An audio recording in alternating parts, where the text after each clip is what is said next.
Continuamos en Soluciones.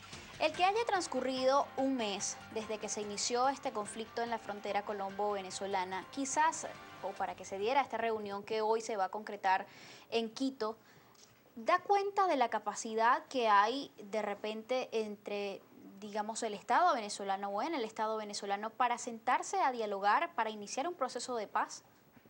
Bueno, tú has dado la clave de un elemento que justamente tiene que ver con la paz y la violencia. Es decir, tanto la paz y la violencia es una cuestión de activación de capacidades.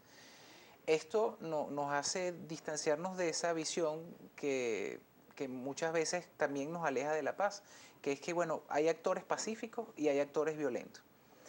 No obstante, eso no es así.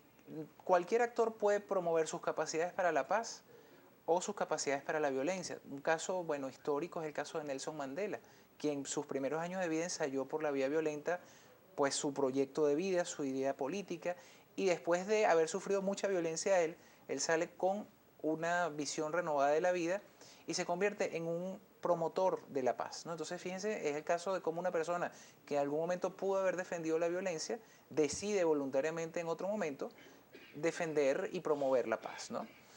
Tú preguntabas, bueno, ¿cuál es la capacidad del gobierno venezolano para justamente sentarse a dialogar?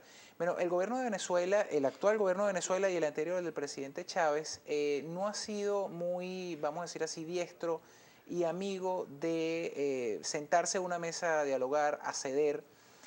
Ha partido de algún modo del canal electoral y de decir, bueno, si yo soy mayoría y tengo el aval popular, pues efectivamente yo con esto pues gobierno. Sin embargo, el escenario actual es de Venezuela es de mucha polarización y eso te obliga justamente a tener necesariamente que aprender, si no lo saben hacer, aprender a sentarte a dialogar. En el caso de Venezuela y Colombia, bueno, efectivamente el conflicto en la frontera venezolana es un conflicto histórico, es un conflicto de muchísimos años, el tema del contrabando no es algo nuevo, eso es un periódico de ayer, como diría un cantante de salsa bastante conocido. ¿Y qué se podría esperar entonces de esa reunión que se va a dar hoy en Quito entre el presidente Nicolás Maduro y su homólogo Juan Manuel Santos? Bueno, fíjate que hay un punto interesante. Cada una de las partes, Colombia se apoyó fundamentalmente en la presencia de Uruguay como mediador. Por algún motivo, será que confía más en este actor. Y Venezuela lo hizo más en el caso de Ecuador. Ellos han logrado facilitar esta mesa en Quito y hoy va a haber una reunión que va a ser bastante importante. No, o sea, el hecho de que se tengan que sentar frente a frente, el hecho de que tengan dos mediadores sentados allí también, hace que esta, vamos a decir así, política de micrófono que ha hecho el presidente Maduro y ha hecho el presidente Santos, tenga que bajar de tono. ¿Qué debería ocurrir hoy en esa mesa? Bueno, en esa mesa yo aspiro y espero que así como va a haber una mesa que va a ser pública, que se va a dar en el transcurso de la mañana, previamente ellos anunciaron una mesa privada de diálogo entre esas cuatro figuras, lo cual es muy importante, porque cuando las mesas son públicas frente a las cámaras, muchas veces los actores políticos juegan a el discurso que envían a sus electores, a sus simpatizantes, ¿no? En ambos países. Al darse una mesa privada, se deben sincerar las razones. Es decir, el presidente venezolano manifestará, bueno, cuál es el motivo por el cual, en este caso, un conflicto que es tan antiguo, se esté canalizando de esta manera y el presidente Santos también dirá sus razones, sus motivos y sus quejas. Lo lógico es que de allí surja la posibilidad de acuerdos para Así canalizar es. de manera bilateral un conflicto que, bueno, que tiene todos los años del mundo, pero que se ha agravado últimamente en Venezuela. ¿Por qué? Por el problema de la escasez interna en Venezuela. En todo caso, Francisco, esta situación de tensión fronteriza que ya cumple un mes, ¿afectó, digamos, significativamente la paz tanto de venezolanos como de colombianos?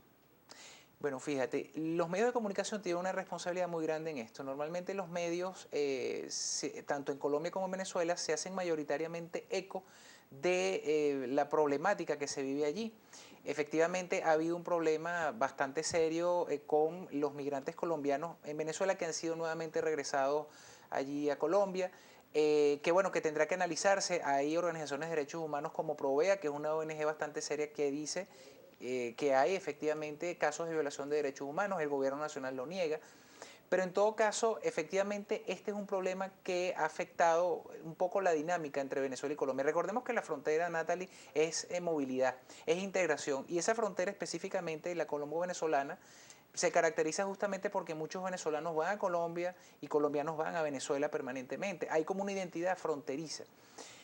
Obviamente, al haber en Venezuela tanta inmigración colombiana, estamos hablando de millones de colombianos que viven en Venezuela, que tienen hijos colombianos, hijos venezolanos y nietos venezolanos, quise decir, obviamente cuando se generaliza a través de los micrófonos, cuando esto no se sabe particularizar, focalizar específicamente en dónde están los problemas, obviamente genera una reacción muy grande.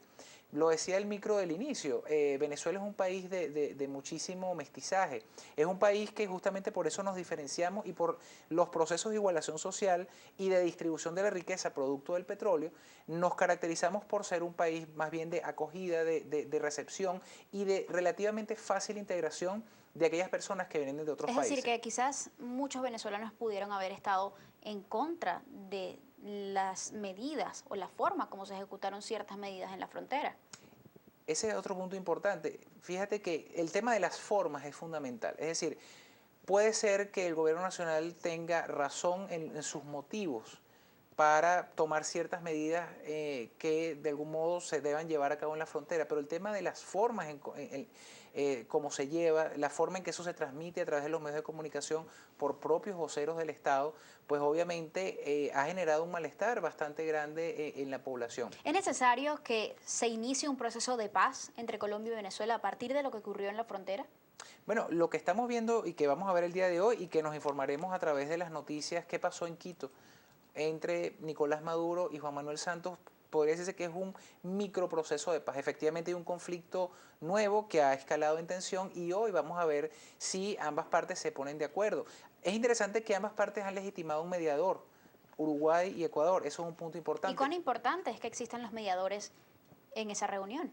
Es fundamental, fíjate, el mediador debe ser una persona, un tercero de algún modo ajeno al conflicto, de consenso de ambas partes que permite dinamizar el diálogo entre una parte y la otra, ¿no?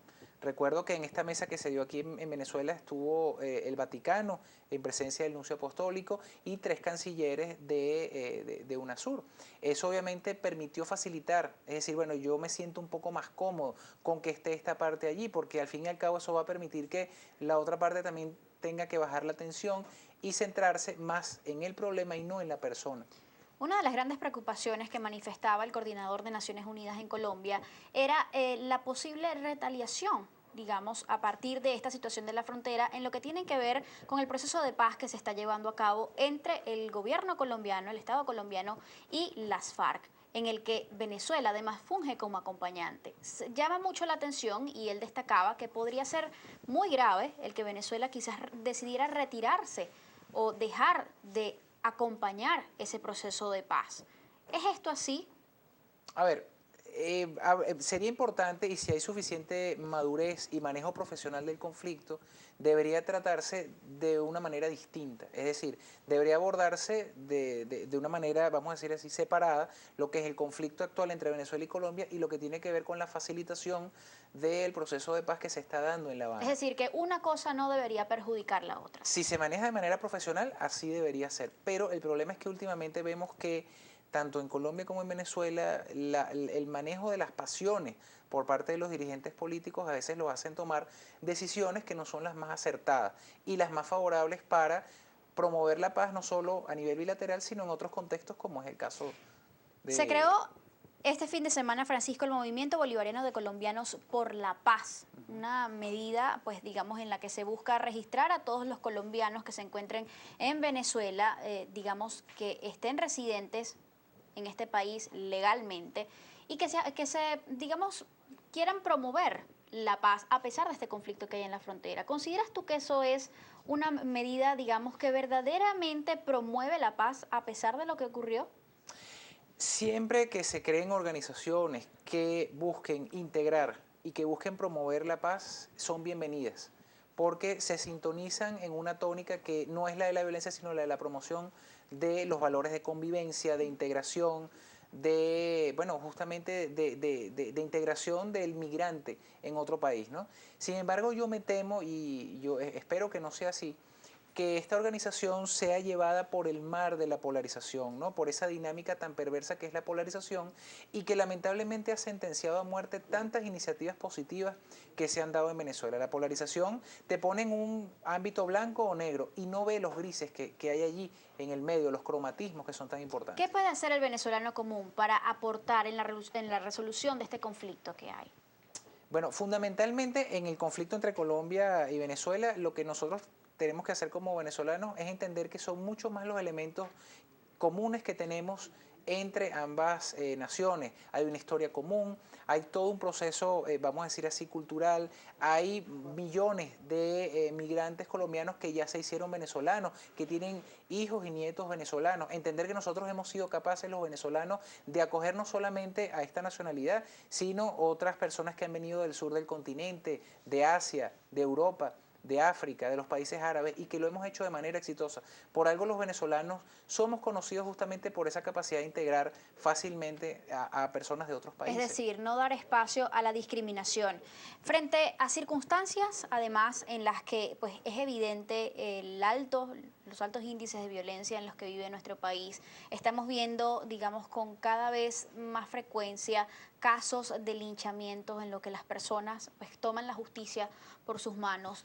En los que hay tanta tensión, digamos, a nivel social, ¿cuál es el llamado que tú harías en este momento a la población en Venezuela para procurar la paz? ¿Qué hay que hacer? Hay elementos que salen de lo que puede hacer un ciudadano y hay otras cosas que están en las manos del ciudadano. Por ejemplo, bueno, cómo reducir los niveles de violencia, cómo mejorar el sistema de justicia para que el ciudadano se sienta más seguro, tenga más seguridad ciudadana en las calles, en los pueblos. Es un tema bastante complejo y que realmente compete al Estado venezolano. Eso sale un poco del ámbito de los ciudadanos, pero ¿qué puede hacer el ciudadano común para hacerse más bien o convertirse en un promotor de la paz y alejarse de esa violencia? Bueno, en primer lugar, no hacerse eco de la polarización, entender que la realidad del país es mucho más compleja. No hacerse eco de mensajes discriminatorios, de exclusión, bien sea política, bien sea social, bien sea partidista. Ser promotor justamente más bien de los espacios de encuentro, de diálogo.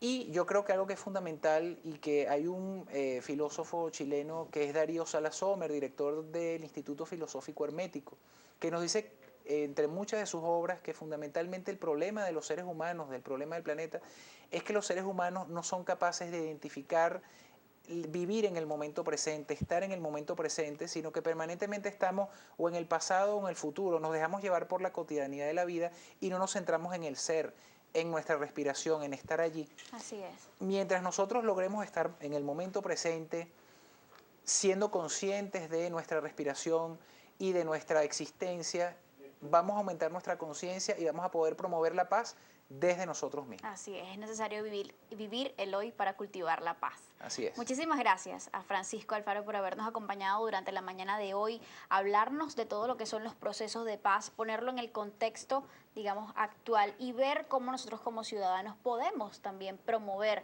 la paz en nuestro país que tanto anhelamos. Muchísimas gracias nuevamente. Amigos, hacemos una última pausa por el día de hoy. Al regreso les prometo que me vacuno por la paz. Quédense a averiguar de qué se trata esto. Ya venimos.